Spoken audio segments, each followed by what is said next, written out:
modifikasi juga kami temui. Motor keluaran tahun 80-an itu tak berbentuk lagi. Dimensinya berubah. Belasan ban motor jadi ornamen utamanya. Bagi kelompok ini, solidaritas antar kelompok sejenis jadi alasan kenapa mereka bertahan di jalan. Kita udah di Vespa, Om. Solidaritasnya kita demen, Om. Makanya kita hobi ke sininya. Iya, Om. Jalan-jalan gitu, Om. Alhamdulillah udah ke Sabang 0, Om. Iya.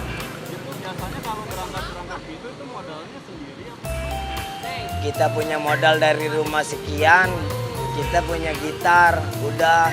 Kalau di jalan kehabisan jadi Ngamen, Om. apa? Ngamen. Kalau buat makan paling minta ke warteg, Om. Dikasih syukur enggak, ya udah, enggak maksa.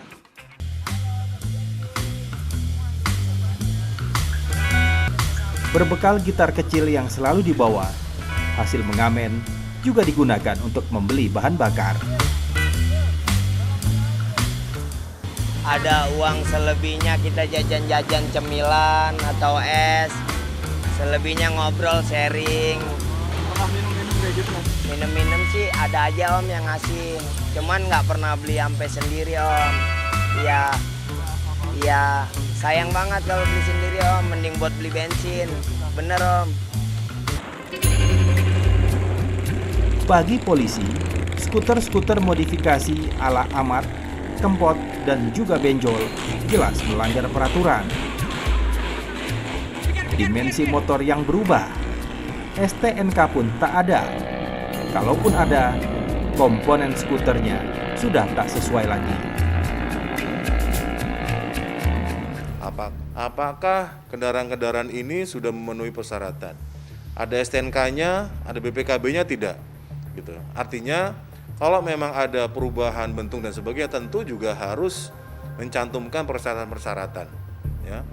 Nah, yang berikutnya dari sisi aspek pengemudinya, apakah pengemudi yang bersangkutan ini mempunyai SIM apa tidak? Gitu. Atau cukup umur apa tidak, sebagaimana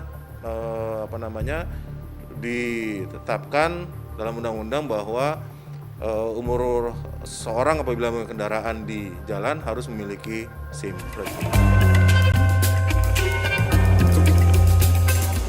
Cita-citanya pasti punya lah, Om. Kita cuma pengen jadi orang normal yang biasa kayak orang lah. Kerja, ini tuh, Om, beristri ya.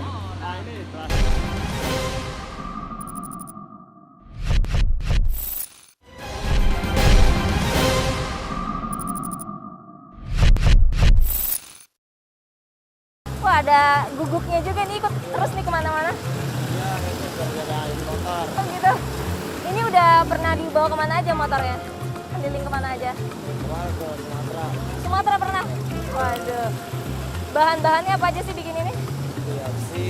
Besi, barang-barang bekas gitu ya. Berapa biayanya? Cara beli besi barunya paling 500 juta. Sekitar 500 ya. Pemirsa, untuk membuat skuter atau motor modifikasi ini sudah pasti bukanlah yang standar lagi. Baik dari bentuk maupun komponen-komponen yang mereka gunakan.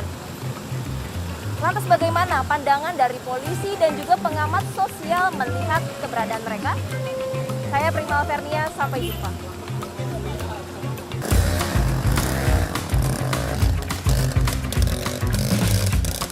Main motor komunitas skuter ekstrim disebut-sebut bagian dari ekspresi fanatisme mereka terhadap sebuah kendaraan. Para pengikutnya terus menyulap skuter asli dengan tampilan yang jauh berbeda. Semakin ekstrim modifikasinya, semakin kuat simbol dan identitas mereka di tengah komunitas. Lantas apakah salah kehadiran mereka? Tentu saja tidak. Kenapa? Karena mereka ini adalah kelompok-kelompok fan yang sangat fanatik yang ditandai dengan ada 5K dalam hal ini, yaitu kegairahan yang luar biasa terhadap merek Vespa tersebut.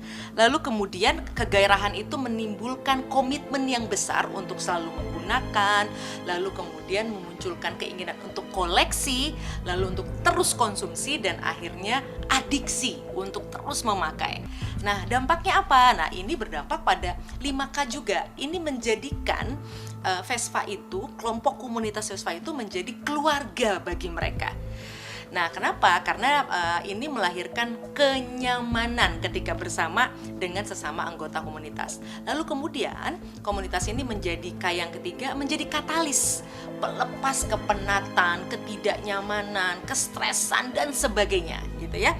Lalu kemudian komunitas ini melahirkan kesetiakawanan sosial. Mereka sangat loyal antara satu dengan lainnya, saling membantu dan sebagainya. Nah, terakhir poin yang menarik adalah ini juga mendorong kekuatan pelayanan sosial, karena mereka dalam aktivitasnya itu seringkali bersama-sama membantu masyarakat yang lain, melakukan aksi-aksi sosial yang sangat baik.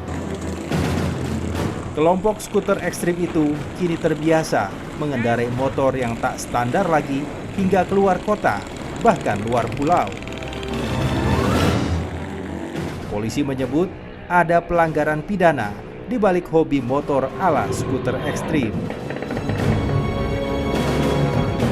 Apakah kendaraan tersebut sudah memenuhi kelayakan jalan yang memang sebagaimana ditetapkan oleh undang-undang, memiliki lampu dan sebagainya ya. Kemudian yang kedua, persyaratan dari sisi dimensi, panjang, tadi lebar dan sebagainya. Tentu ini juga sangat penting karena ini berpotensi terhadap kecelakaan maupun kemacetan lalu lintas, dan pelanggaran terhadap dimensi ini tidak saja merupakan pelanggaran lalu lintas, tapi juga merupakan kejahatan. Jadi ini bisa dipidana. Para pecinta skuter ekstrim tak lelah dengan hobinya. Meski harus berhadapan dengan razia polisi di jalan, fanatisme mereka tak mudah surut.